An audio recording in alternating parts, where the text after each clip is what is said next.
Looks like I should invest in Apple.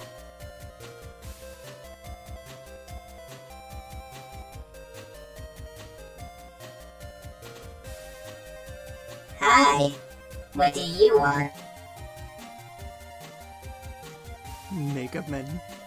Right, well, I'm gonna go back to the stock market and ignore you. Oh,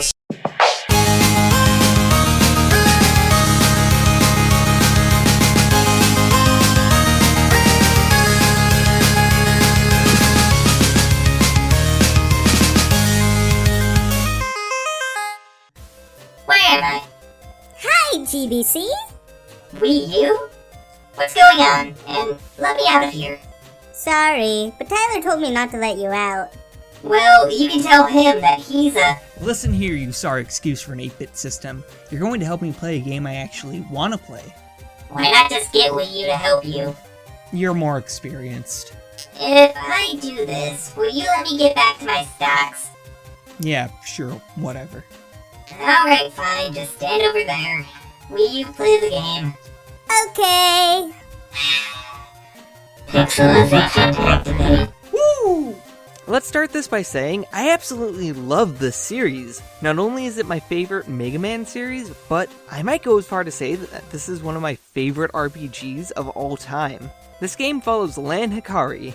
I get it, Capcom. LAN, as in LAN cable. That's funny. And his NetNavi Mega Man. What is a NetNavi? Well, a NetNavi is an artificial intelligence that assists in stuff such as surfing the web, writing emails, keeping track of appointments, various other things, and fighting and deleting viruses. The gameplay is a lot different and can be kind of off-putting for veteran fans of Mega Man. The game is split up into two different sections, one with LAN in the real world, and one with Mega Man on the net. The LAN segments are rather simple. You control LAN with the D-pad, the A button interacts with the environment / talks to people, the B button lets LAN run, or skate in his case, the R button lets you jack Mega Man into the net at computers and various other electronic devices, and the L button will give you very vague hints on what you should be doing. Mega Man works in practically the same way, except for the virus battles. You see, in this game, you don't run around being Mr. Jump and Shoot Man. You have random encounters with enemies. These encounters send you into a grid of 3x6, where you battle at most 3 viruses at a time, and instead of just using your Mega Buster, you use battle chips. Battle chips are randomly selected attacks that your net operator, in this case LAN, loads into his PET, or personal terminal. The battle chip selection is also determined by what's in your chip folder. Anywho, A selects battle chips and uses them, B fires / charges your Mega Buster, the D-pad moves Mega Man, the L button allows you to access the chip menu once your custom gauge is loaded, and the R button does the same thing, but when you're in the chip menu, you can use it to get info on battle chips. The battles also have a rating system that will either give you Zenny or battle chips depending on your rank, and the ranks are determined by how fast viruses have been deleted, how you use battle chips, and how much damage Mega Man has taken. And that's pretty much it in the way of controls. The overall is isometric, and the battles are in a classic JRPG side view manner. The gameplay itself is a lot of running around, trying to get to the next story point.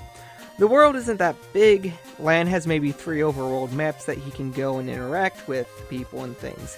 Mega Man, on the other hand, has 43 plus areas he can go.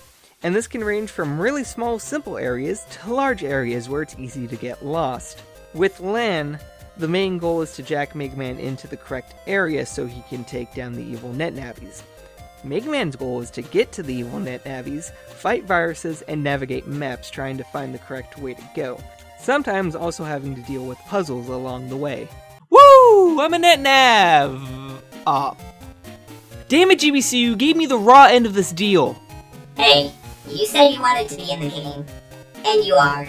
You know exactly what I meant by that. You know what? No. Fine, I can work with this. Let's just see what kind of computer I'm dealing with. Oh right, early 2000s. Okay, well I'm sure the internet is fast. I mean, it would have to be for NetNavis, right? Dial-up! It's dial-up! Are you okay? I'm fine, I'm fine. I just Need to compose myself. Are you sure? Yeah, let's talk about the story. The year is 2000X. The world is in a great boom of technology thanks to the internet. Our hero Lan starts hearing about these incidents happening in his hometown of AC/DC. Musical references.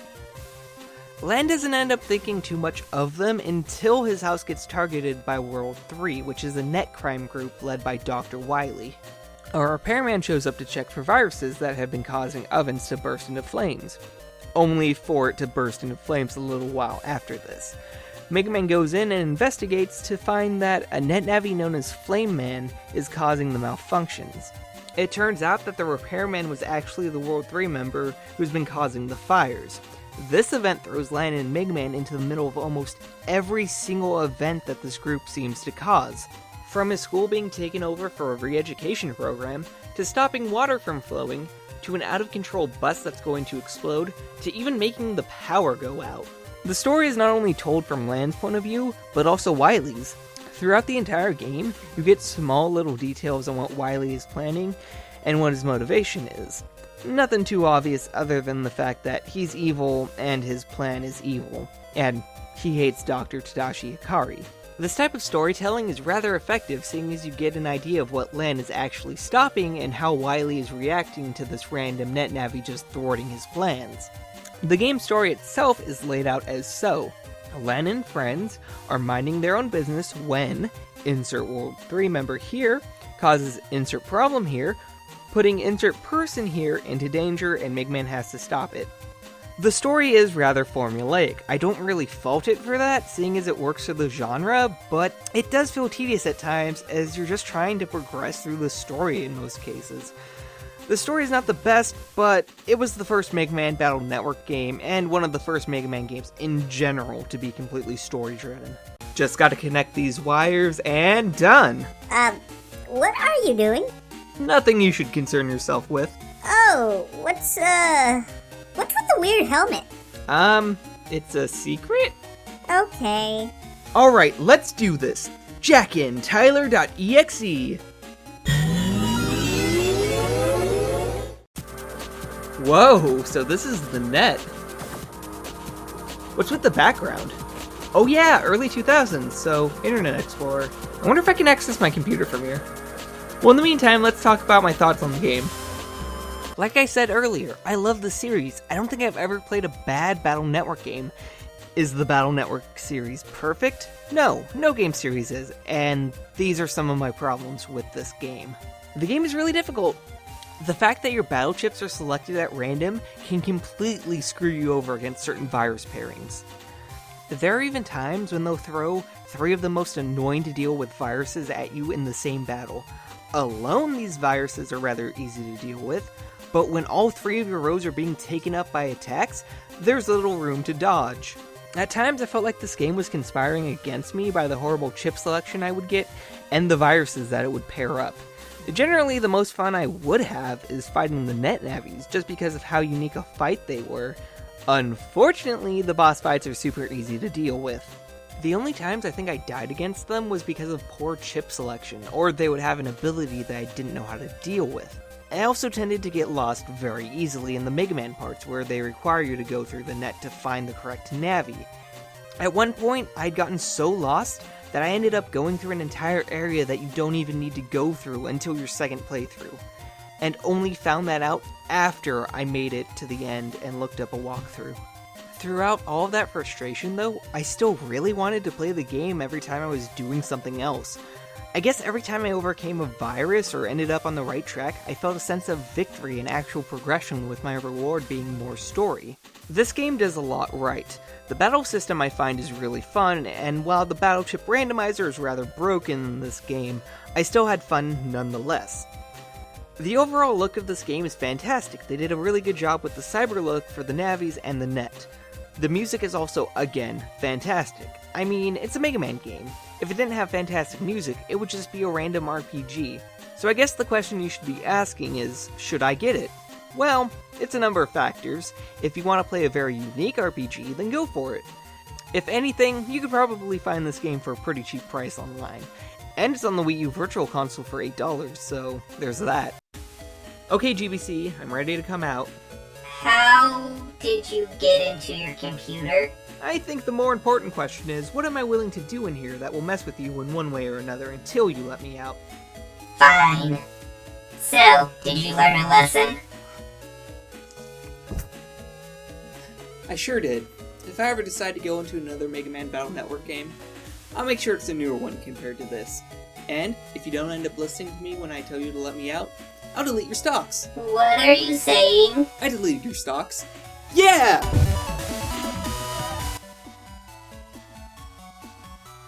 Hey Tyler, I keep getting destroyed by Metal Man. Got any tips to...